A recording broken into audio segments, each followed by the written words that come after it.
Now, if I talk and walk, can everybody hear me? I cannot stand behind the podium. My name is Barbara Walter. I am a political scientist here at UCSD, and I'm going to talk today about civil wars. But I'm going to start by talking about peace, because ultimately what drives all of my research is the desire to end violence.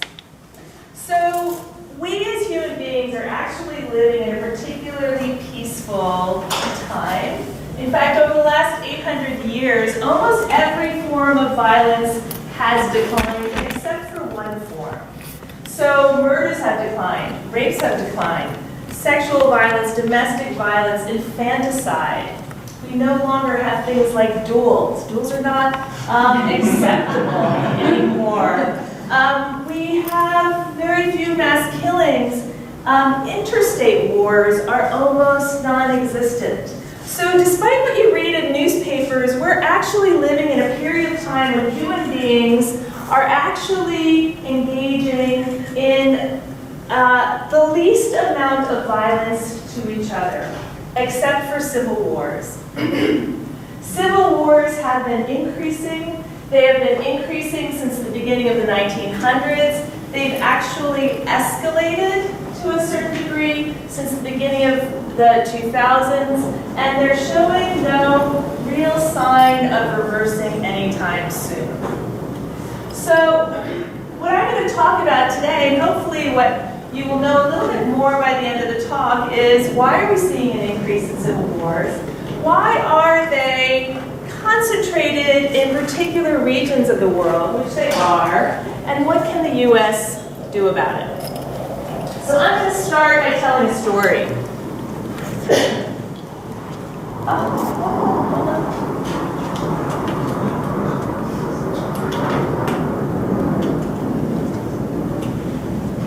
So the photo up here is a photo of the leadership of Central Command back in December of 2015.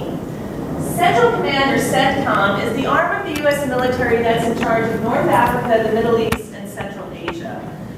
So when you think about all the bad stuff that's happening in the world, especially the wars in Afghanistan, Syria, Iraq, Libya, and Yemen, CENTCOM is the part of the military that is in charge of that.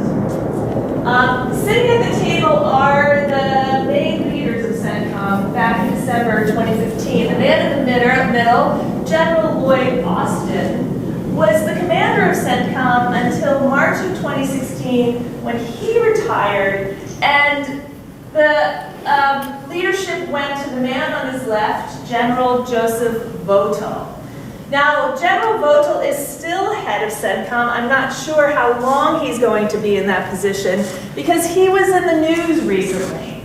Back in February of this year, he broke with President Trump after President Trump announced that the United States was going to withdraw all of its military from Syria.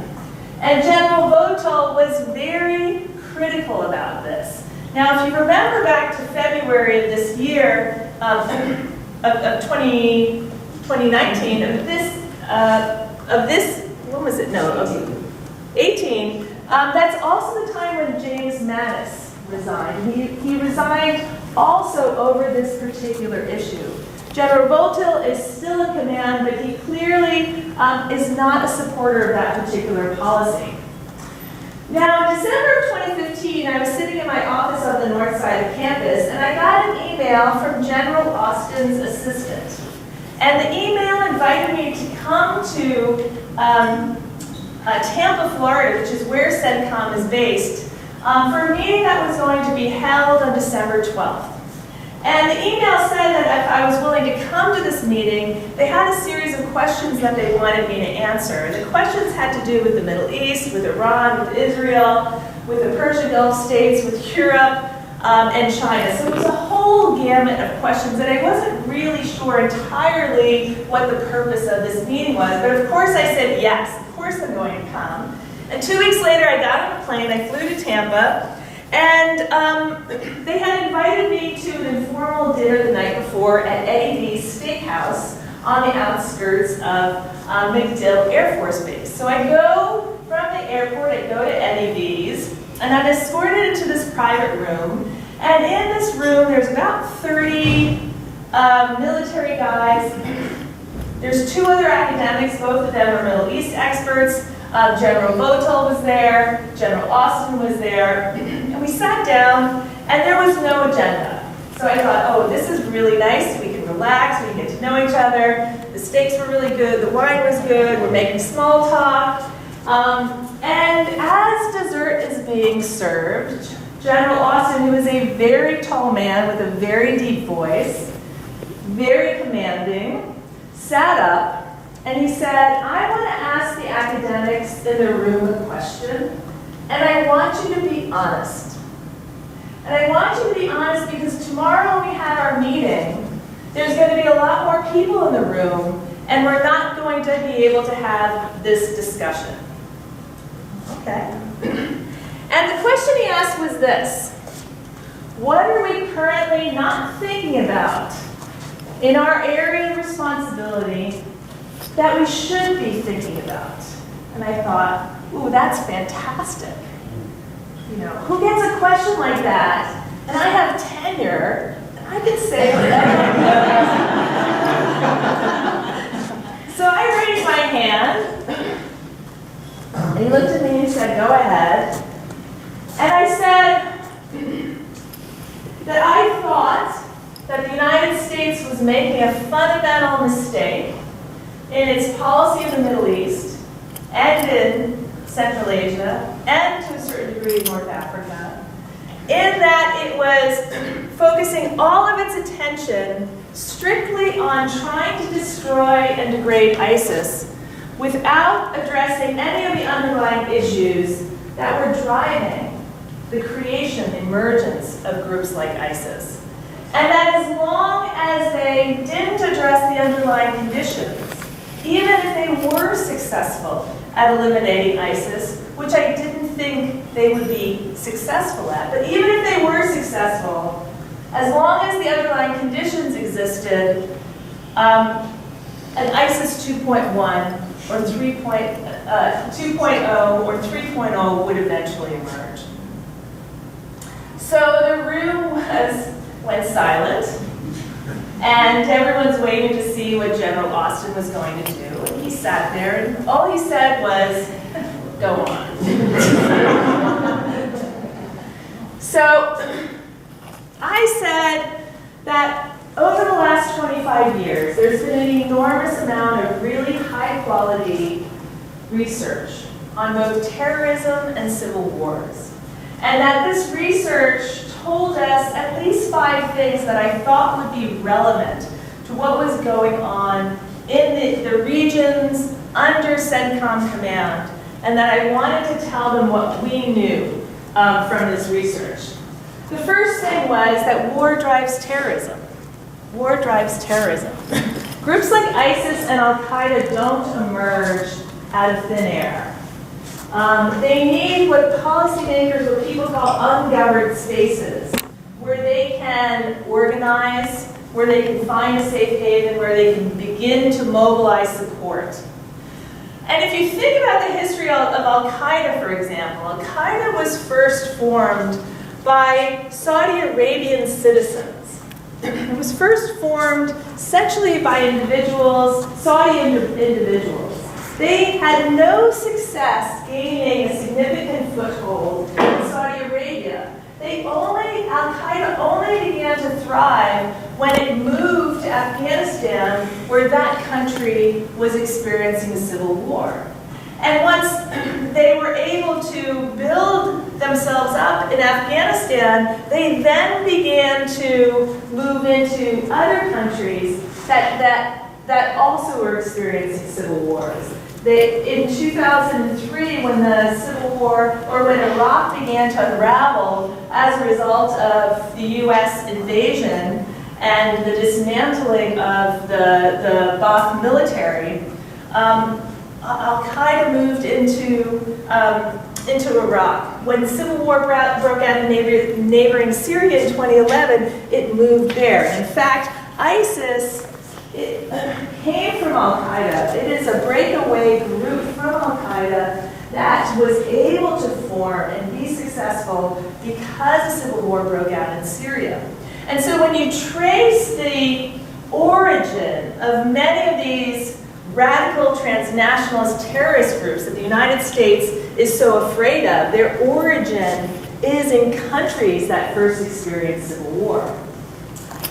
The second thing we know is that civil wars are increasing over time. Now, there's a lot of striking things about this particular figure. One of the striking things, this shows the number of civil wars in light blue from 1946 to 2016. One of the striking things is how dominant that is compared to other types of war, and in particular interstate wars, which are the yellow. The dark blue are what we call extra-state or colonial wars. Those disappeared essentially in the 1970s. And interstate wars, as you can see, also have become less prevalent over time. But that has not been the case for civil wars. If you were to extend this back into the 1800s, the number of civil wars would be close to zero. But starting at the end of World War II, what you see is a fairly consistent increase till about a peak of 1992. So more civil wars were starting every year for the most part, then were ending, and they accumulated over time. This reversed in the 1990s, from about 1992 till the early 2000s. This was sort of a time of negotiated peace settlements. For those of you who were around and you remember, this is when we had peace settlements in places like Nicaragua, Honduras, Guatemala, Cambodia, Mozambique, Bosnia. So there was a whole slew of negotiated settlements during the 90s, and people were hopeful that perhaps we'd seen the end of the age of civil wars, and that civil wars would follow the pattern that we're seeing with so many other different types of violence. And then the 2000s occurred, and that trend reversed itself. And once again, we're living in a period of time when more civil wars are starting than are ending. Now, this graph ends in 2016, and right there, it's sort of a tease. You're like, is it gonna reverse itself? Is it? No, it's not. 2017 and 2018, we've seen once again an increase. And later in my talk, I'm going to explain to you why I think actually it's not going to reverse anytime soon. So the second big thing that is important to point out is that civil wars are actually a bigger problem than most people believe. They're prevalent, and once they start, they're very, very difficult to end. The third thing that we know is that these new wars, these wars that have been breaking out since the early 2000s, are concentrated in a particular type of country. They have been breaking out at a higher rate in Muslim-majority countries. What the green areas indicate are countries in which a majority of the population is Muslim. What the stars indicate are the areas of major civil wars. So civil wars that are producing about 1,000 battle deaths a year. And so this is Libya, this is Yemen, this is Iraq, this is Syria, this is Ukraine. Ukraine is not a Muslim-majority country, and that's an exception, as is the Congo down here in sub-Saharan Africa. This is Nigeria, this is South Sudan, this is Sudan, Somalia, this is Afghanistan and Pakistan. So it is true, what many people are sort of perceiving when they're reading the newspaper, that a lot of these, the more current civil wars, are breaking out in countries with a particular demographic. The fourth thing we know is that if you look closely at these conflicts, we're seeing a number of new characteristics that we didn't see in the past. And one of those characteristics is that they're being fought by a greater number of armed factions. These are not the American Civil War type wars where you have one rebel group has a fairly large conventional military. It's meeting the conventional forces of the government on the battlefield. These are wars that tend to be fought by a larger number of armed factions. So not only are these armed factions competing against the government, fighting the government, but they're competing against each other, often for the support of the local population, often for financing. And they also are tending towards the ideological extreme. What this graph shows is not only the number of the percent of all civil wars that are taking place in Muslim majority countries, but the percent of insurgents or rebel groups fighting these wars that are Islamist, so that are seeking to create a national government based on Islam, or if you look at the more extreme Islamist groups, which are the Salafi jihadist groups, and ISIS and Al-Qaeda are Salafi jihadist groups, these groups are actually not seeking to institute national governments. They're seeking to institute a transnational caliphate where they're bringing together all of the world's Muslim countries under a single supreme leader. So we're seeing more armed factions, and we're seeing more radical armed factions fighting these wars. The last thing that we know is that one of the best predictors of whether a civil war breaks out is whether it happens to border a country that's already experiencing a civil war. And the reason why we suspect, people who study this, we don't have hard evidence for this, but we strongly suspect that one of the mechanisms by which civil war spreads is through large refugee flows. Not that the refugees themselves are starting wars, but if you have hundreds of thousands of people moving into neighboring countries that are often poor and often don't have the capacity to absorb them, this can be destabilizing in various ways. And so what this picture shows you, here's Syria, and this is from 2015. Turkey in 2015 already had almost 2 million Syrian refugees, 2 million. If you look at Lebanon, which is a very small state, Lebanon has experienced its own civil war a number of years ago, is not a particularly stable state. That had in 2015 over 1 million Syrian refugees. Again, Jordan has also experienced civil war in the past. It has struggled between tension between its majority Bedouin population and the large Palestinian population that has lived there. It has over 600,000 refugees. Egypt, over 100,000. Iraq, 250,000. And then when you think about the refugees that moved into Central and Eastern and Western Europe, and in general, the news sources that we've read have tended to focus on this and the ways in which Europe has responded to it. But the thing to emphasize is those numbers just pale in comparison to what neighboring countries in the region have had to absorb. And of course, the domestic situation in all of these countries is much more tenuous than the domestic situation of the European countries. So what does this tell us? What it's telling us, what we know now about the emergence of radical Islamic groups, the emergence of the numbers that are increasing, the spread of civil war, is that the problem of ISIS is just a small symptom of a much larger problem, and that problem is civil wars, and it doesn't appear to be going away. So, this started a discussion. People were interested and intrigued. And I should say, I don't think what I was saying came as a surprise to General Austin. I think I was invited because he was hoping I would say this. And my experience with the military is they're the ones who are operating on the ground. They can see what is happening. They understand the strategic situation much better than politicians. But their biggest challenge is how to convince the politicians to do the right thing.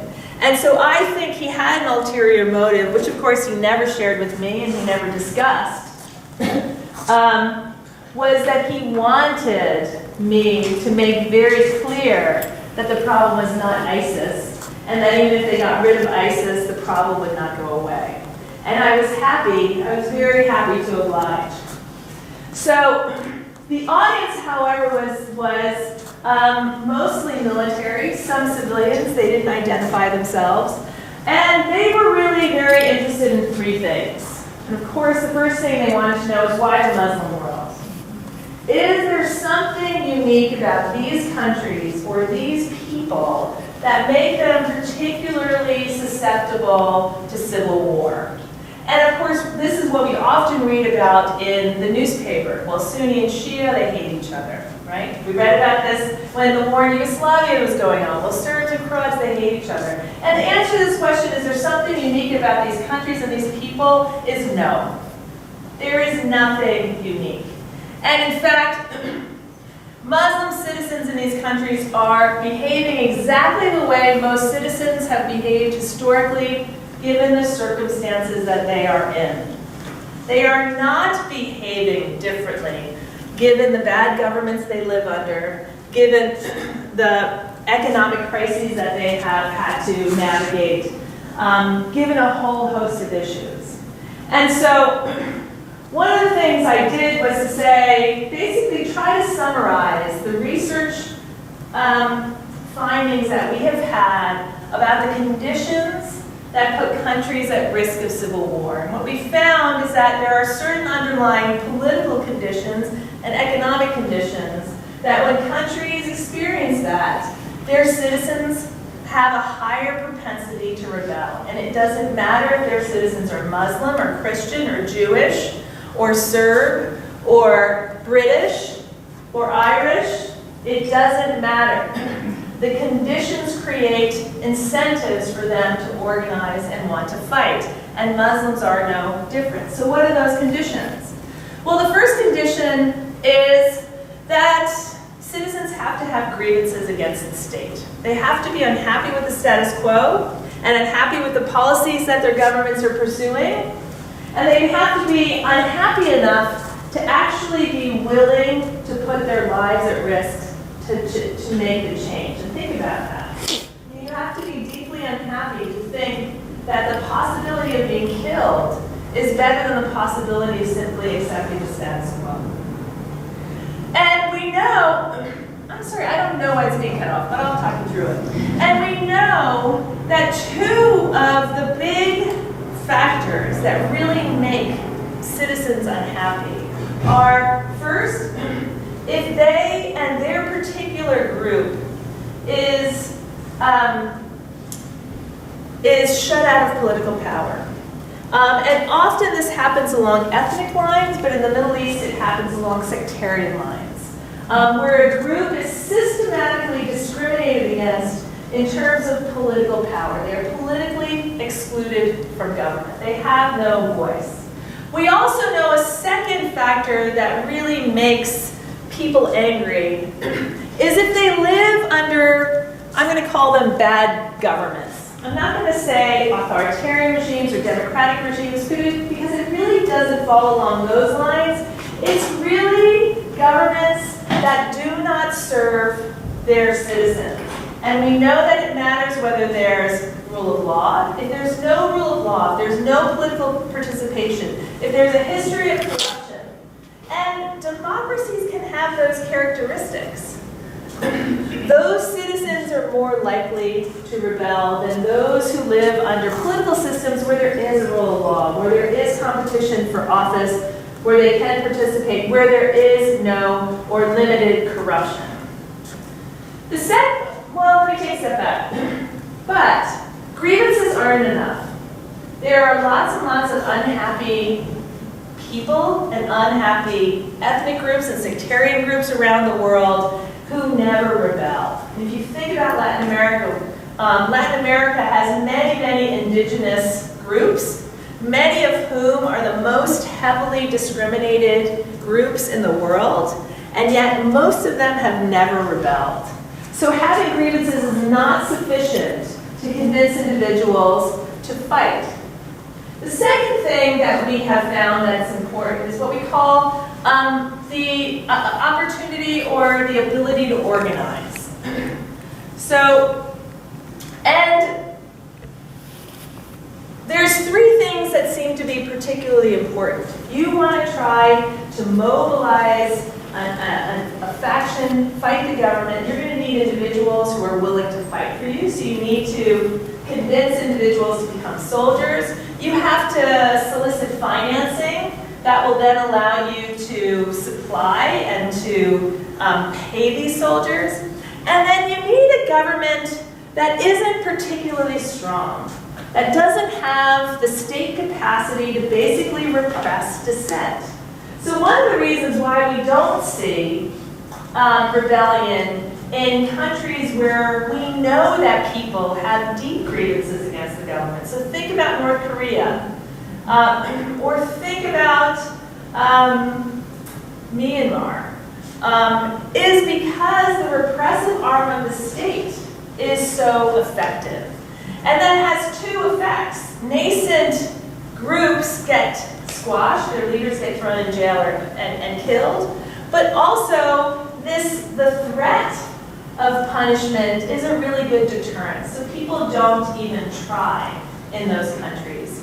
And so if you have grievances, and you also happen to face a government that, for whatever reason, isn't particularly strong or has found itself in a moment of transition or weakness, or a leader has suddenly been deposed, think about the Arab state countries, right? The Arab, the Arab Spring countries.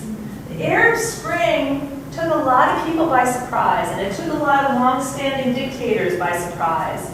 People like Mubarak in Egypt, who'd been in power for decades, and who Egyptian citizens thought was very, very strong. Well, what the protests in Egypt revealed was not only that he was not that strong, he certainly was not popular, but he also did not have the undivided loyalty of his military. And that was a moment in time when Egypt actually was quite weak, where Egyptians had lots of grievances, and it could have been a time at which you could have seen a civil war break out in Egypt. But you didn't. And that's because you need a third factor. If you have a situation where you're a leader, and you have a population, and you know that population is angry and has grievances, and you have a vision that they're beginning to organize, and you understand that you know that you're actually not as strong as you've tried to portray to the population, so that if they actually started launching attacks, it wasn't clear that you would be able to effectively repress them. Leaders have an option at that point to make the concessions necessary to buy peace. So you only get war under those circumstances if the leader, and groups are making demands on the leader for change, for reform, for a change in leadership. If the leader says, okay, I will negotiate, I will make those concessions, those are the civil wars that don't happen. And in essence, that's exactly what Mubarak did. He resisted for a few weeks. He was hoping that the military would stand by him and start shooting on protesters. And when he realized that they weren't going to do that, he stepped down. So he essentially made the concession that was necessary to avoid civil war in Egypt. Assad in Syria did not. He had equally angry citizens. They had the ability to organize, and when they made demands that they wanted him out of power and they wanted more Sunni representation in government, instead of stepping down, he gave the orders to fight, and his military remained loyal. So you need these three conditions. Now, if you think about Syria and Iraq and Afghanistan and Yemen and Libya, they had all of these conditions starting in the mid to late 2000s. So in terms of grievances, the Sunnis represent the majority of the population in both Syria and Iraq, and they were both shut out of power. In 2003, when the United States deposed Saddam Hussein, deposed Saddam Hussein, the Sunnis were shut out of power. In Syria, the Alawites under Assad rule, and the majority of Sunnis have no or little voice in government. So there's been a series of groups across North Africa and in the Middle East who have had no chance at political power. Then when you look at, did they have the ability to organize? One of the ways that makes it easier to recruit soldiers is if the opportunity costs for becoming a soldier are relatively low. If the status quo is so bad, so if you have no job, no prospect of a job, if you have no income, if you're starving, right? Then the prospect of becoming a soldier that offers some hope that you could establish a better system, even if there's some risk of being killed, might actually seem more attractive than simply accepting the status quo. And if you look to see what was happening in the Middle East, there were food shortages. There were high rates of unemployment. In fact, there was a youth bulge that was existing in all of those regions. So suddenly you had a higher percentage of males aged 18 to 25 who were unemployed, who had no prospects, and who in some respects were easy to recruit. Then when you think about financing, Iran has been a very enthusiastic financer of Shia rebel groups in the region. It is hoping to expand its influence into neighboring countries. With this, Saudi Arabia has responded. Saudi Arabia is very interested in countering any sort of Iranian Shia influence in the region, and it has been funneling money to Sunni groups. And so suddenly you have a situation where financing is available for multiple groups. And then again, two things happened to weaken these long-standing dictatorships. The first was in 2003. Actually, we can go back to 2001, after 9/11, when President George Bush sent American soldiers to Afghanistan, where he correctly assessed that that's where Al-Qaeda was hanging out. And in an attempt to eliminate Al-Qaeda, it went after the Taliban and weakened that country. When the United States went into Iraq in 2003 and deposed Saddam Hussein, you suddenly had a country that had a strong man in power to a country that essentially had a power vacuum. And then you had Arab Spring demonstrations in almost every single country, including Tunisia and Saudi Arabia and Bahrain and Iran. And if you were a citizen in these countries where it seemed like your leader, your dictator was absolutely all-powerful and that there was no chance that he could ever be toppled, these Arab Spring demonstrations that moved across the region really suddenly provided important information that these leaders were not as strong as they had appeared. And so I don't think it was a coincidence that you started to see wars in this region. It's not because they were Muslim. It's because this region, in particular the Middle East, had some of the world's most authoritarian and repressive governments. Its citizens had some of the best motives to want to rebel.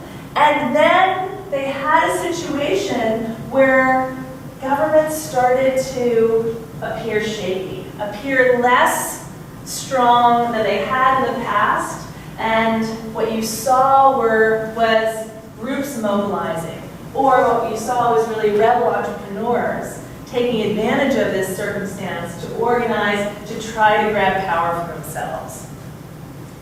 The second question they wanted to know was, why did so many Islamist groups emerge, especially these very radical Salafi jihadist groups? And here the answer is trickier. Many people assume that these Islamist groups have emerged, and groups like ISIS have emerged because Muslims have become more radical. Evidence does not support this. There's been actually a lot of surveys done, of Muslims around the world. The biggest one was by the Pew Research Institute, and they surveyed 38,000 Muslims in 37 countries, and they asked them a whole series of questions. And the results have been fairly consistent over time. The vast majority of Muslims support democracy. They would like to live under democratic regimes. Now, they don't think those democratic regimes should be secular, and that's something that the United States doesn't agree with, but they would prefer democracy to what they currently have. Most of them do not believe that violence is justified in the name of Islam. And of course, jihadists, that's exactly what they believe. So most Muslims absolutely do not support that. And the vast majority of Muslims have a very unfavorable view of ISIS. So if you survey these individuals, they are not supportive of the goals of ISIS. They're not even supportive of the methods that ISIS is using to achieve its goals. And yet, ISIS and other Salafi jihadist groups have grown. This is where sort of the research frontier is right now. We're trying to figure out why these radical Islamist groups have grown, even though a majority of Muslims are moderate, and they are moderate. What we're beginning to see is that moderates are, or at least some moderates are, supporting radical groups. They don't agree with their goals, and they don't necessarily agree with their methods, but they are nonetheless, if they have to choose between a Salafi jihadist group and a moderate Islamic group, they have been choosing the more radical group. And again, when you think about Syria and the frustration that the United States has had in trying to support the moderate rebel groups against Assad, they have not been particularly effective in the field. They have not been particularly popular, and they certainly have not been winning the competition on their own against groups like ISIS. And that is in part because they are getting the support of radical Muslims, but they're also getting the support of some moderate Muslims. And so the question is, why is that happening? And what we suspect is that there are very good organizational and strategic reasons to embrace a radical ideology under certain conditions. And we think two conditions are when there's a lot of competition for the support of the local population, and when a country has weak political institutions and a history of corruption. And I'm going to explain why this matters. Think about it this way. If let's say a civil war breaks out in the United States, and it's actually hard, and think and try to imagine that the United States has had a highly authoritarian and a highly corrupt political system for your entire life. And imagine that there are no really political checks and balances on whoever ends up taking control of the United States. So whoever ultimately is in charge of the United States can essentially do what he or she wants. And that when this happens, they're usually going to line their pockets and do all sorts of nasty things. And because you know that political constraints don't exist, you don't trust that anybody who comes to power won't sell out. So if you're in that situation and you have to choose, do I support this rebel group that wants my support, or do I just support this rebel group? Let's say you're a moderate. The moderates come to you, and like all the moderates previously, they say, we will remain true to our principles. When we're in power, we will remain true. We will form a just government. We will do all the things that you want us to do, right? Now, people have been saying that your whole life, and when they get to power, because there are no constraints, they don't follow through. Then you have a radical group that has all sorts of constraints on its leaders, on its members. They have to dress a certain way, act a certain way. They have their own, essentially, judicial system. It may be brutal, but it's effective. If you steal, your hand gets chopped off. And you see that, in fact, they do seem to be more committed to justice, to order. And you have to make a choice. And what we're seeing is that at least some portion of the moderate population is saying, I'm going to go with a more radical group because I believe they are less likely to sell out and become corrupted once they're in office. So again, this is all at the theoretical stage, and we have anecdotal evidence that this is happening, we have survey responses. But the puzzle is that we're seeing radical groups growing, when in fact we don't believe that that represents the same trend in the radicalization of the population. We think moderates are making strategic decisions to support these groups under certain conditions. But there's another reason why we think these Salafi jihadist groups have emerged. What this is a frame of a video produced by ISIS. As you know, the internet emerged and social media, the smartphone emerged in the mid-2000s, the internet earlier than that. ISIS has been the biggest producer of internet propaganda. It has invested heavily in it. It has produced quite sophisticated videos, and those videos, which are designed to recruit foreign soldiers and to radicalize individuals in the comfort of their living room, have been surprisingly effective. So ISIS has absolutely jumped on the internet bandwagon. It's figured out that this is a good way for it to gain volunteers and to sort of produce lone wolf fighters in foreign countries. And I think there's a reason why it has benefited groups like ISIS more than it has more moderate groups. And it basically has to do with this. If you're a group that has a large international population, right, and Sunnis are large. There's many more Sunnis living outside of Syria than there are living within Syria. There's almost 1.5 billion Sunnis around the world. If you are a group that has the potential to tap into large, wealthy donors, and of course Sunnis have the support of the Persian Gulf states, which are oil rich. And if you want to connect with radicals around the world, the internet is particularly helpful to you.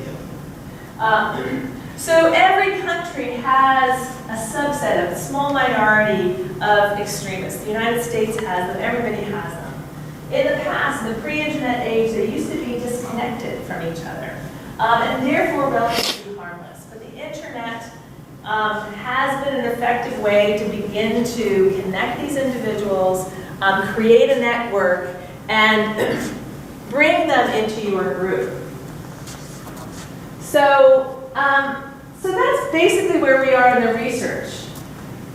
We're not saying that religion and ideology don't matter. They do. There are true believers around the world. But we're saying that an extreme ideology can be exploited for very rational and strategic reasons under certain conditions, and those conditions happen to exist in this particular region right now.